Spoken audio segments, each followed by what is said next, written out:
nous sommes que partenaires et plabani bandia comme un grand popo kakave kolotoboa.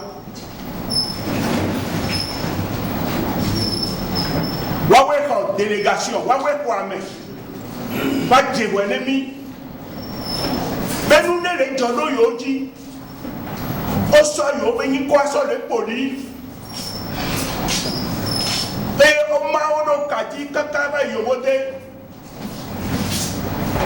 Nkele na mene yowa. Oko. E mundo intine yo. Nyawa nyakainya. Okonya mise kaka mibe enya ya nyagule. Aduku da de ato de kano de kamioni. Nemi gbele le mianto miamea. Ela bibi. Miso azano. Miyo no bode so adame kaka me kolo hunkuru. Mi dobo la puta kole. Di dagebe pame. Uno jolonya ko kaka me lenya ya le doa. Ne yomle afone nya ya. Ela ba henu buwa. Donc yimi ato alo donc yi ton ye ke wole me ya. Ya eyewa. Nya dogoa. Bi ba ko be le ne no le doa. Ne ajire ma ba na yi o. Ale ne nya le todoa. Ajire ma ba na yi a. Mi be enya ela nyo be nya he ba meri. Ya glone commissaire. Wa no mi antine ajire ma na yi o. Ga popo me ke mi le ya. Ajire ndo la na yi le bene o. Le bene grand popo ajire ndo la na yi o. Eye mi so ba fie bayi. Mi va mi aba peto ke partenaire. Mi abe commune o be le nya le doa yo mseme o. Yo mle ton. Mi do la chonu nyaji le yo voa yo la yomi nyaoa e video la se tobegbe eye mi se mi troko ameso kutonu ameso afidio o gbajo ni so we clique me le ya we adre 17 octobre yo yomi kubita de beton. Viva Togo Kumia ba peto mais les nya le do qui sont nya me clo mi de me et mi ba peto le do be ba sanemi be nya Togo mu ke le jodo mi ati anu ke le je hein tito ba mi agble mi ase me ne mi anono et ni afoke mi de mi baba fi ele gbe amene le yo nya wa amma ba kwedua gede ba kwedua le agone kame wewe henya soba huno gbo yo la dame hinkuru nuka le jodo waji o mesia me ba o to base mesia me ba o to base nemi gbedogbe ya oladue be mu yin si tebe o le convoquer amene no fiyo.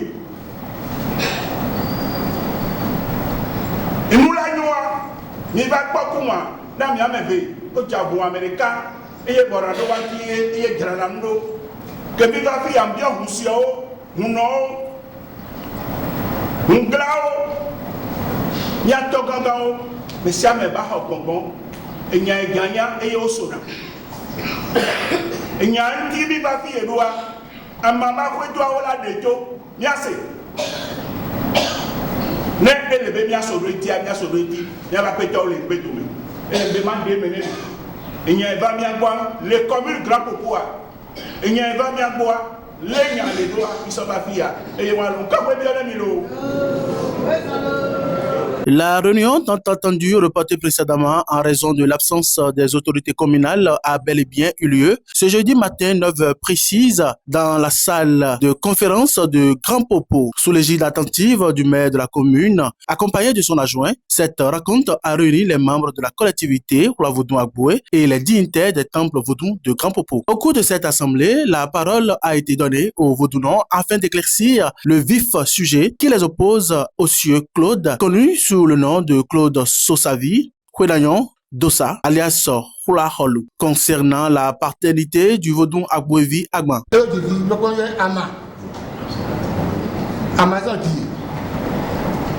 On a eu beaucoup de peso. Badena Ziakou, beaucoup de peso, j'ai pas dit en qu'il est. Voilà, j'ai pas dit, de ma befa, ma tontine de Bababe, et une couple de candidats. Et à ma hauteur, on voyait à Gouvi à Bas. Et voilà, il ne s'est pas une base de comment. Et voilà, il était de Viamoun là, et Tony. Et Takame le Congo. Il y a une famille qui vient on a gâté. Il y a un bon nom. Il y a un autre ça. On va gagner. Puis oui. Le bébé a mal avec Amaroué très ouais. Et pour la tenance, la dame est raison mon conon. Et oui dans le bana, on sort. On l'a su hein. Le deuxième bah ouais. Bubune ne una mi e do me to lokwe me den ka yo to ado degbe o me di le mi me o na mi do kwe ma mi e kan do mi e kwe ma na mi do eji ni ta mi yo fi le mi no do fo yi kwe ma hi on lo yo we ho ano nyo me na mi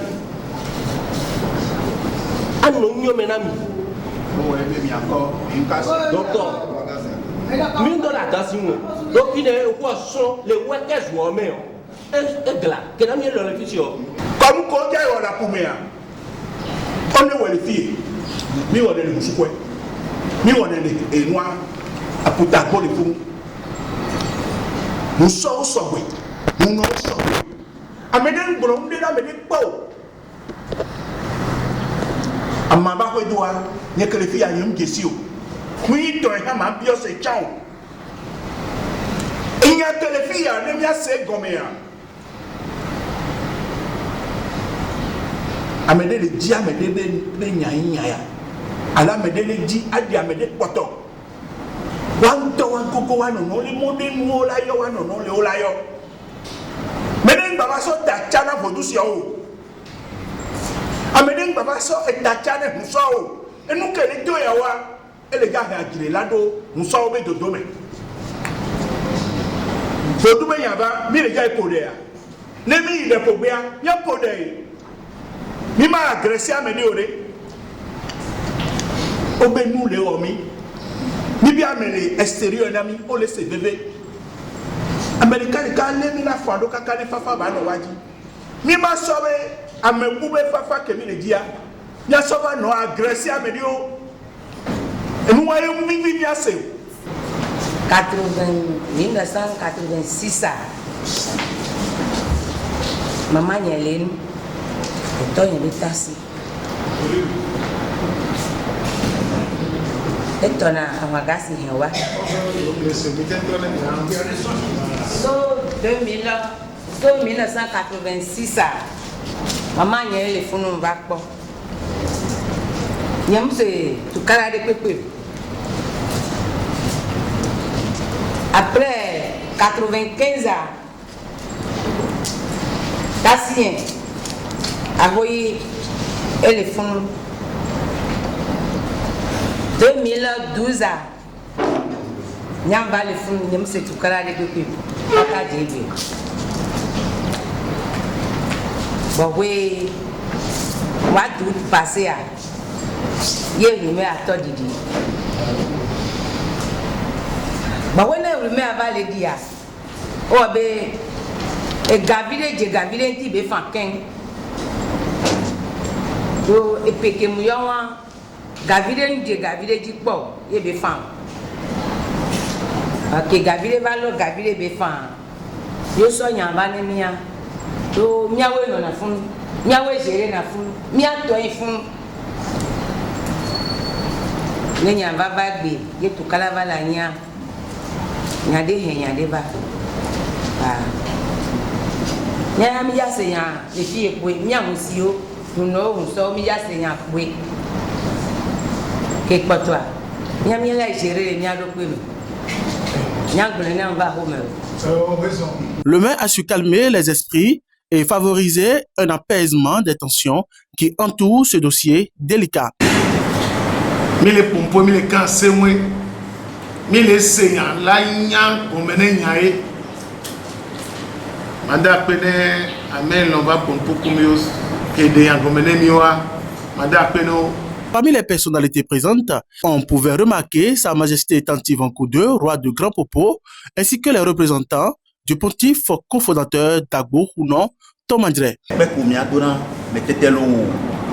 Mais les agitations stériles de Djero Kansi, je crois que d'ici à là, ça va prendre fin. Et nous voyons sa finalité. Parce que c'est un usurpateur de haut rang. C'est un usurpateur de haut rang.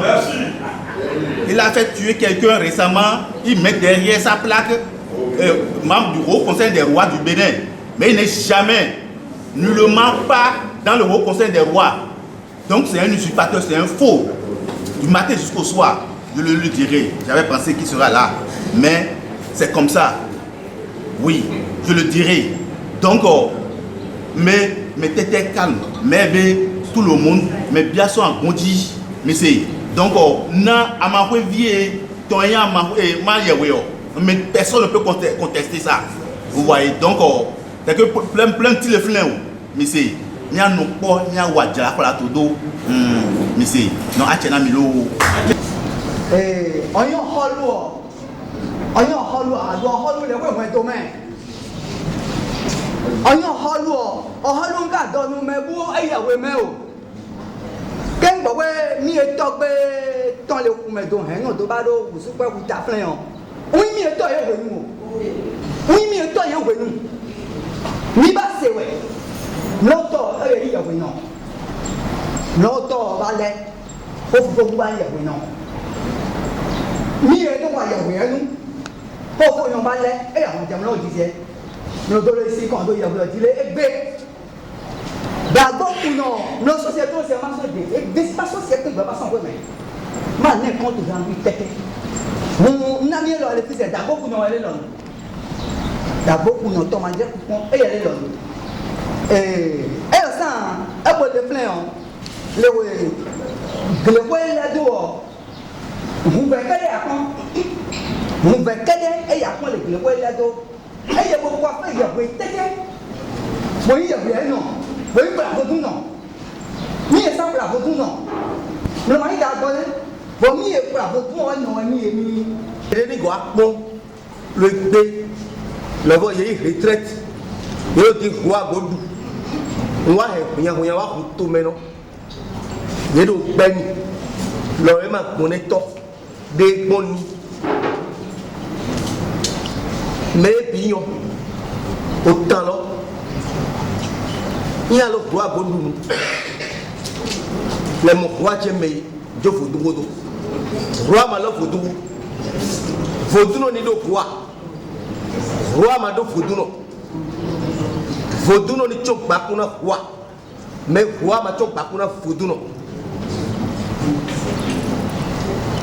Et au tout, elle me le propose ni sait. Elle me le propose ni kayi sait. Le fiek bé. On retrouve ton même idée. Mais, il est président de la République. Grand Popoton.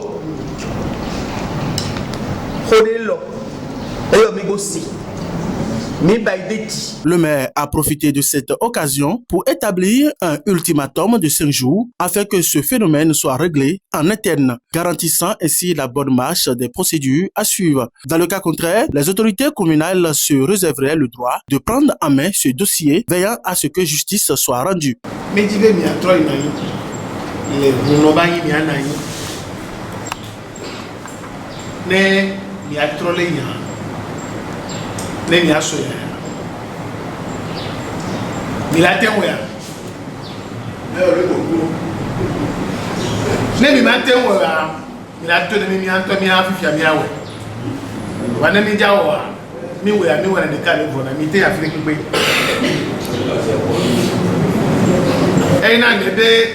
On vous donne une chance.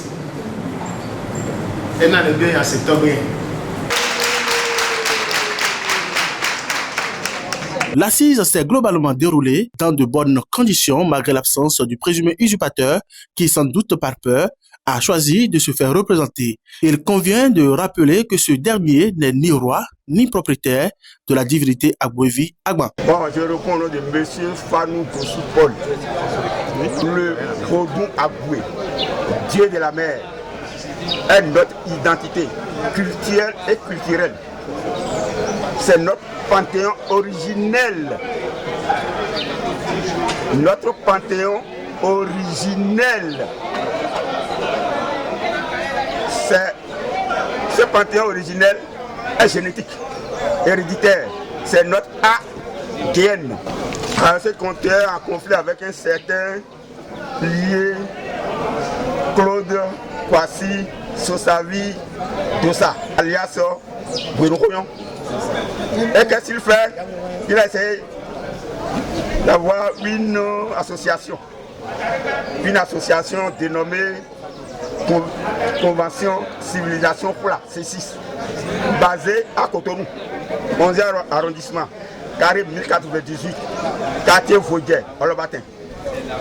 Comme il est originaire de Réveil, et il est Poupo, il se présente dans la commune de Réveil pour faire son faro. Tout le monde reconnaît qu'il n'est pas roi, ni vaudou, il n'est pas une tête couronnée. Et la Seigneur est reportée dans le temple du vaudou Odi Dagué à Outago. À l'entame, je salue tous les téléspectateurs, je salue tout le peuple de Fula, je salue les dignitaires, les boulons, j'implore les 41 divinités Fula. Parce que aujourd'hui, d'abord lui-même il n'est pas arrivé, Djero Kansi dit que nous voyons n'est pas là. Djero Kansi n'est qu'un pur usurpateur. Donc c'est ça, c'est un acolyte, c'est toujours ce système de cette acrobatie qu'il fait partout. Donc c'est un peu ça, mais d'ici à là, on doit encore se retrouver le mardi pour tirer les trucs au clair. Je m'appelle Togwe Diaz, je suis le président communal du peuple Lodou. C'est ça. À Grand Popo. Effectivement, cette séance d'aujourd'hui, c'est une incompréhension. Une incompréhension et nous avons fini par comprendre que c'est quelqu'un qui n'est pas tellement initié, qui n'a pas compris certaines choses et il est en train de passer le message partout sur les TikTok là. Quel message il passe? Le message est que aujourd'hui il se dit roi. On ne sait pas d'où il est initié. Il se dit roi aujourd'hui. Mais sur les réseaux sociaux, il dit que le vaudou qui est à la place du 10 janvier, que certaines personnes n'ont même pas le droit de se prononcer sur cet emplacement. Parce que ce sont ses grands-parents, ses aïeux, qui sont partis dans la mer, de leur retour, qui sont venus avec le vaudou. Or, c'est le nom de ce vaudou, il y a des pratiquants, il y a des gens, il y a des grands-parents qui ont exercé dans cet endroit. Cette réunion marque une étape importante dans la résolution des conflits autour de cette divinité et reste un moment clé pour l'avenir du vaudou à Grand Popo.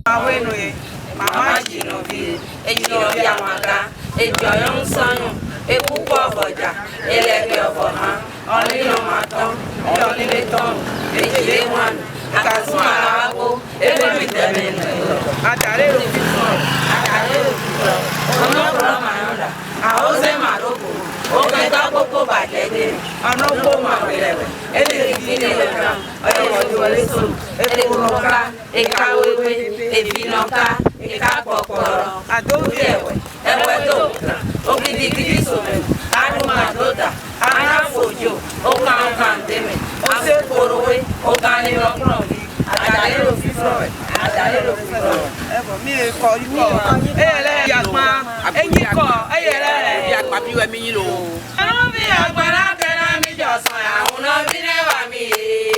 wato sato ya we no bo mi agbara kena mi jo so ya uno bi ne wa mi ko wato sato mara di mi ala mama ya kisale oyo ba mi oyo mama le gede we oyo di mi ala mama la kisale oyo ba mi oyo mama le gede we ya mo le gede we oyo mo se la oyo nu uno bi ne wa mi ko wato sato ya we no bo mi agbara kena mi jo so ya uno bi ne wa mi ko wato sato mi kawalu de mi aede we ama we mi eto ya pe ya pa mi kawalu de mi aede we ama we mi eto ya pe ya pa ya we de we ni ama we mi eto medo wa eyi ya we bo no janu ro ya we de we ni ama we mi eto medo wa eyi ya we bo no janu ro mi kawalu de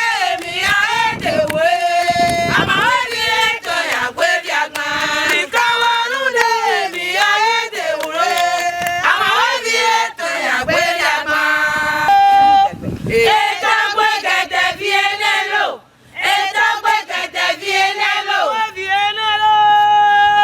ama we vienelo ama we vienelo mi eta gbe lelo ewu me we mi eta gbe lelo ewu me we mi eta gbe lelo mi uno le fotu kan lo mi uno